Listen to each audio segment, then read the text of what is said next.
Apple has bombarded consumers with plans to shift its supply chain, decreasing its reliance on external producers and moving to make its chips and screens instead. For more on this, shift to design components in-house, we're going to get to Yahoo Finance's technology editor, Dan Howley. Dan, spill the details, please. Yeah, Jared, that's right. Apple is essentially making some big changes inside and outside of its devices. And we'll start with what the announcement that they provided us with yesterday.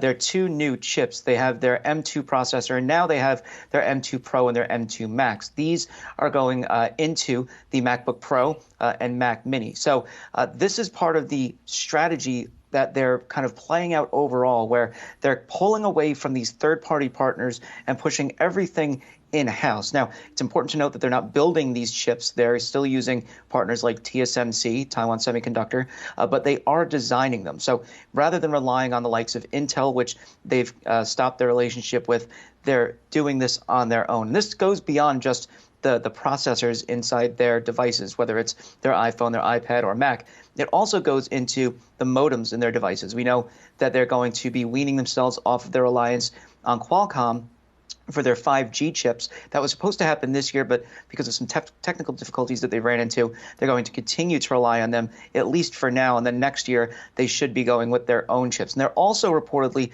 trying to wean themselves off of Broadcom, which provides the Wi-Fi and Bluetooth chips in iPhones. They'll be stopping those in the near future and building their own dual chip, and then eventually a three-piece chip with their modem, their Wi-Fi, and their Bluetooth. So what does this all mean? Well, it does mean that Apple can provide newer devices faster and under their own desires. So design is no longer going to be limited to what producers of these products mandate. Apple's going to be working on its own displays, according to a report from Bloomberg. They'll be able to then manipulate those to provide better devices, and we're seeing that now with some of their laptops and desktops, where normally with the MacBook Pro, we would see it languish for years without getting any kind of update as far as chips. Now we're seeing updates on a regular cadence because Apple is able to do this. That allows them to say that they are updating quicker, that they're more desirable than you would see from a competing Windows device, and so that can help them draw market share. And I just want to point out what their market share sits at right now.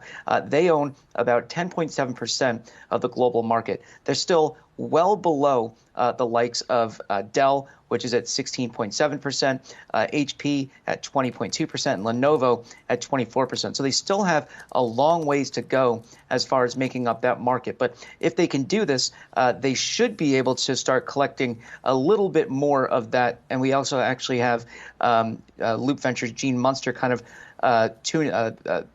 basically saying the same thing, saying that the benefits of their speed at Apple will provide them this kind of incentive for consumers for decades to come. So, this is all part of their big push, bring everything internally, and then give the benefits to consumers. That should help their bottom line. So, Dan, I'm going to bring you and I's elevator talk here to the screen for our viewers. What part of the phone that Apple doesn't yet make or does not or has not announced intentions to begin manufacturing and bringing into this vertical integration, what part of the phone don't they do that they could later seek out, perhaps bringing in-house? Yeah, right now it's the big thing is the screen, right? So when it comes to smartphone design, a lot of it is dictated by obviously the screen, because people want their screens to be bigger now, and the battery. The battery needs to be large enough to provide a charge. Apple could theoretically build a battery on its own and go ahead and help kind of use that to change the look and feel of the iPhone to what they want. And with the display, they'd be able to present a better looking iPhone overall, especially if they move to this micro LED, which is apparently what they're supposed to be doing. One report says that on the Apple Watch, it looks like the words kind of float on the glass rather than, being underneath it. So it would be a significant change to the iPhone. And, we've seen them try to make changes as of late. There's nothing been really groundbreaking.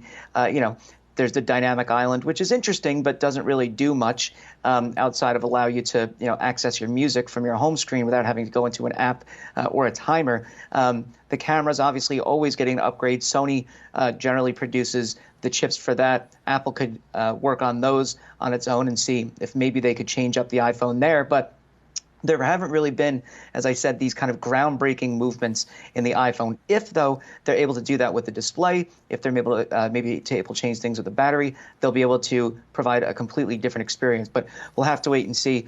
Don't take that to mean folding phones. That's not going to happen. No imitation there. All right. Thank you for that, Dan Howley.